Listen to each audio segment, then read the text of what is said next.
I think I really do a good job like keeping myself very calm under stressful situations. And I just take a step back, take a deep breath, just like in between rounds when you're fighting. Just take a deep breath, take a pause for a minute, and then you get back to it.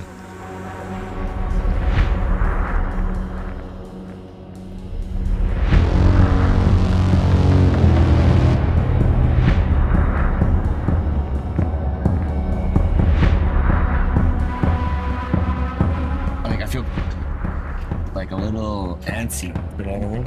It's like the first one of the year, we got our two strongest fighters on the card. We've had hell of the last year. Did you feel the same way? Like a little, it's been a long time coming with us.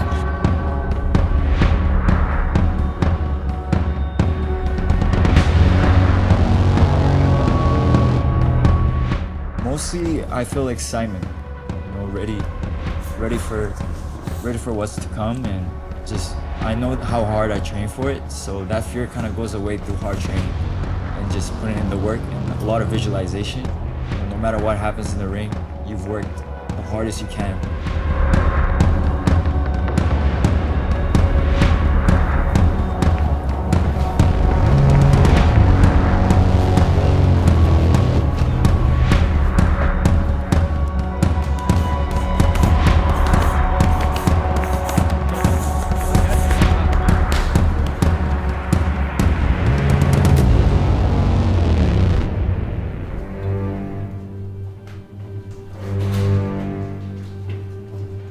I believe in my fighters, especially those two, the two captains of our team. I mean, both these guys were working jobs, going to school full time, and still made time for training. What impresses me the most about them is just their tenacity in the gym, their consistency. I think consistency beats everything. Tell you guys how we're gonna get to your quarters at the fight. I had a lot of my family there. About 13 of my really close family members were coming, 5 of my closest best friends, and this was the biggest venue that I'd ever fought at the River Rock Casino. So there was a little bit of pressure there, wanting to really show out for everyone that came to support me. They saw me from day one for the first time say I want to become a boxer. And they watched me go into the gym and put in my time and work so hard to get to where I am now and to go even further than where I am now. Keep moving, there ain't no looking back. Choose your weapon, slay 'em with no regret. God decided your story is far from over bet. Shady cats that try to move you back to the shack. You planted a seed in a wait for a tree. Snuck your foot in the door. I know it's bright lights and it's the biggest stage that you've been on, but this ain't nothing. This ain't nothing compared to the ass whooping you're about to give them. Us city boys, we don't lose to no fucking country boys. He doesn't know what a 2-a-day looks like. He don't know what a 4-day looks like, which all you fucking done. So put that training to use, listen to your fucking corner, now let's walk out of this with easy money, alright? Yes, cool.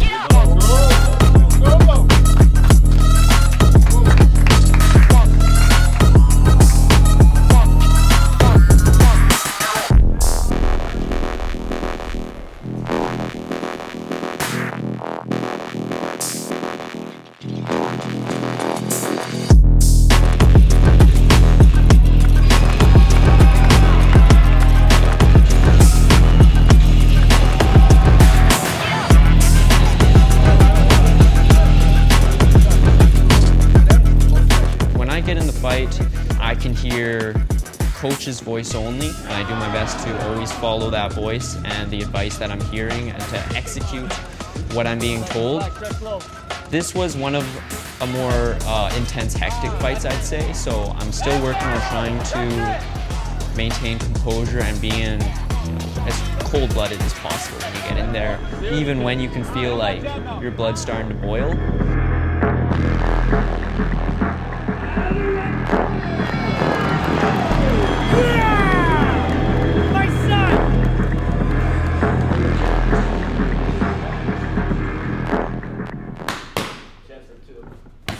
Just like in life, some days you have bad days, but despite having those bad days, staying consistent and not giving up and just showing up each and every time, no matter how tough things get.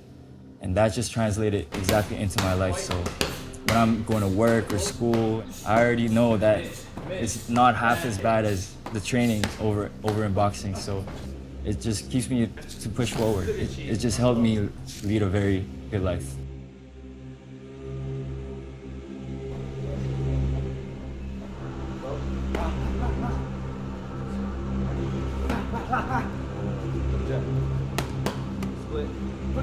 Put the hook behind it. My first time inviting my family over. My parents just never see me fight. They worry a lot about me as well, even though I'm a grown man. So I knew that if I brought them to my fights, they'd be too anxious watching the fights. So I was kind of hesitant on inviting them to my fight, but it was Richmond. It's my city. I was here since 2011. So it was only right to invite them to my homecoming. You look good.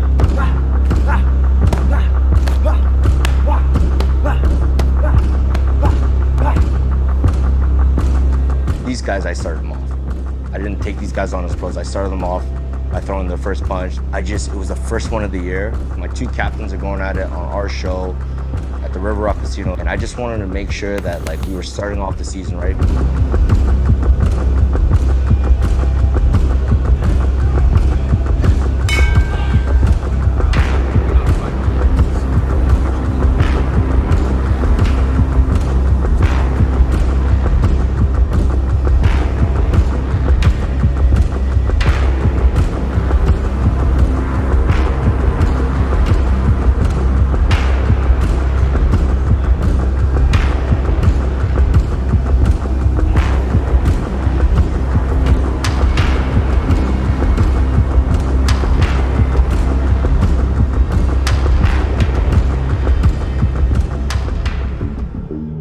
Coach always has a calming presence, and he knows exactly what you're feeling at the moment.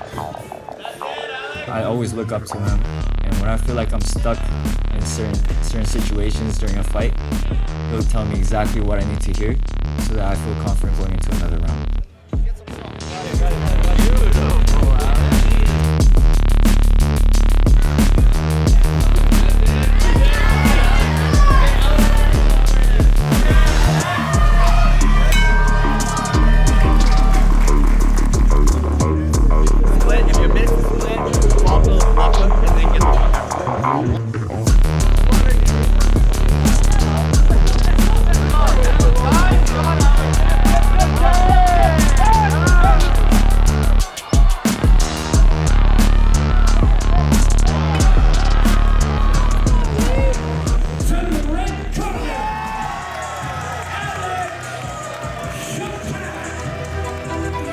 The joy you get from watching someone that you're teaching and seeing every day, it doesn't even come close to winning your own fights.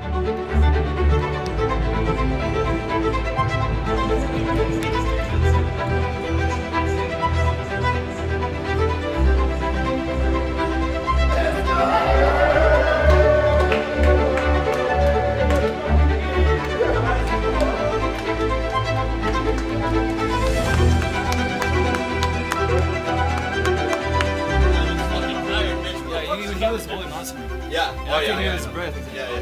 Oh, really? Yeah. And that gave me confidence. I remember I saw him when he smiled. I was like, You heard him actually in the third round. you heard him, and then I saw even I think it was the second round. I was like, Hey, that's it. Beautiful. That's fucking so I will say one of the first things that did get me into boxing was watching my dad watch boxing when I was very young.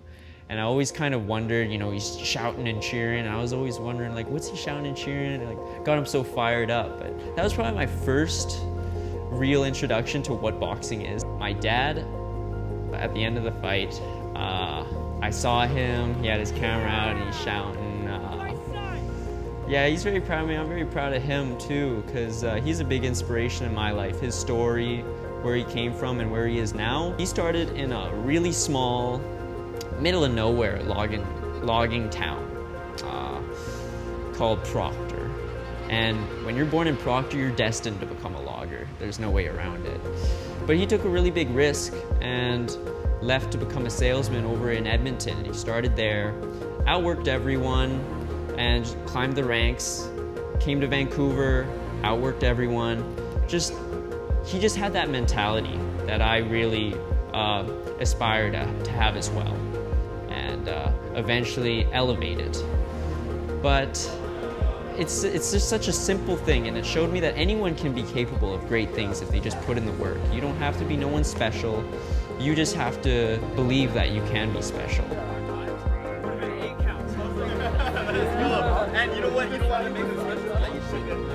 Coach Al Harper was the greatest influence in my life. He saved me from a lot of, maybe trouble in the future. And I always said that if I can just do half of what Coach Al did for me to somebody else, I can die happy. He meant a lot to me, and a lot of questions that I asked him and a lot of time I spent with him just in the gym asking him questions about the game, I didn't know I was actually going to be able to use this and reiterate it to the next generation. To this day, I talk to him, every couple weeks, and he has inspired me to be the man I am today. Like, really, it sounds cliche, I understand that, but the effect that he had on me, especially as an impressionable young man, I'm just forever in debt to him, and I just want to be that person for somebody else, and I'm trying my absolute hardest.